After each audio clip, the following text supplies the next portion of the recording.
Y'all excuse me, my voice is a little hoarse, but they didn't lost their mind. They didn't granted Patricia Krenwinkel parole. And I know y'all gonna be like, him, who is Patricia Krenwinkel? Patricia Krenwinkel is a former member of Charles Manson's family. Okay? She has been denied parole like 15 times since 1969. Okay? Her last time she was granted parole was 2022. She is responsible for all of these people's unaliving. And if y'all don't know who these people are, let me just drop a name. Sharon Tate. Okay? Sharon Tate was a young actress that was unalived in 1969 by the Charles Manson family, and this is who this chick is. Okay? She unalived Sharon Tate, and when she did that, she caused her to miscarry, and Sharon Tate was 8 months pregnant at the time, and that resulted her to lose her child. So, you have Sharon Tate, her baby, Richard Polanski, Abigail Folger, who was the heiress to the Folger coffee. Okay? Then you have Wojtek Farlansky. I can't say his name, so don't come for me. Okay? Then you have J.C. Breen. Steve Parent. That's this young dude down here in the glasses. He was 18 years old. Okay? You have Rosemary LeBlanca and Lino LeBlanca. All of these went down on August 8th, 1969. They went in and did they whole diddy bop. Now, let me tell you, she was up there screaming Helen Skelter. You know what I'm saying? Sharon Tate begged for her life. She begged for her child's life. During her trial, this woman said not a thing. Not a thing. When they asked her what it did, she said, yeah, I stabbed her. I did. And it felt like nothing. Like, yo, y'all not even understanding the gravity of this situation. This lady was the longest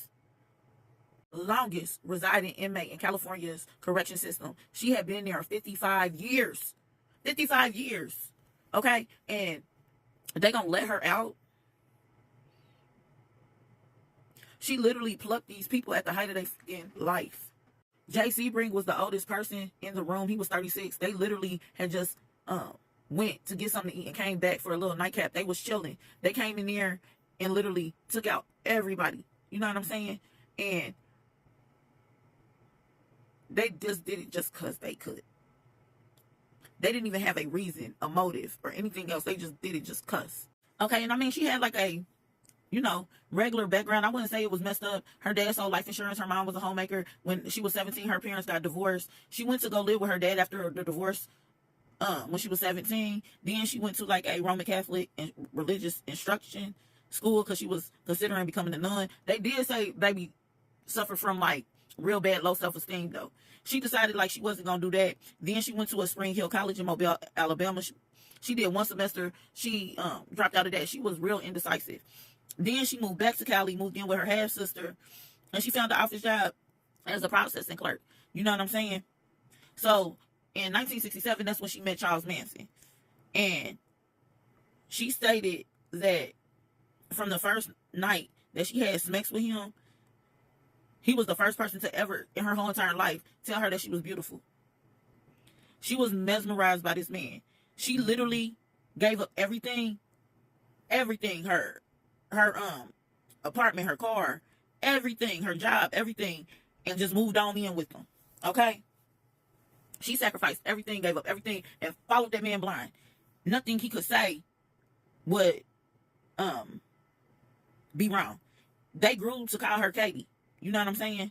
She was 19 when she met this man. You get what I'm saying? So they went on to have and partake in things that would get them elevated. Because, guys, this is the internet. There's certain things I can't say on certain platforms. They had intertwining of bodies.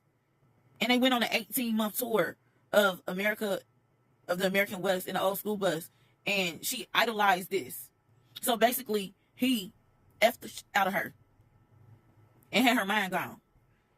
So, basically, like in the summer of 1968, other members started hitchhiking like around Los Angeles when Beach Boys and the drummer with the founder member of the the founder member of the Beach Boys would be Dennis Wilson, picked him up after being invited to his home to continue on a recording session. Krenwinkel and Bailey, who was part of Manson's family, were able to contact their family again and tell them their new crash pad, which was, the Beach Boys' house, and then later on in they ended up staying like several months. And this is how Manson grew and gained access to the elites or Hollywood or whatever to say.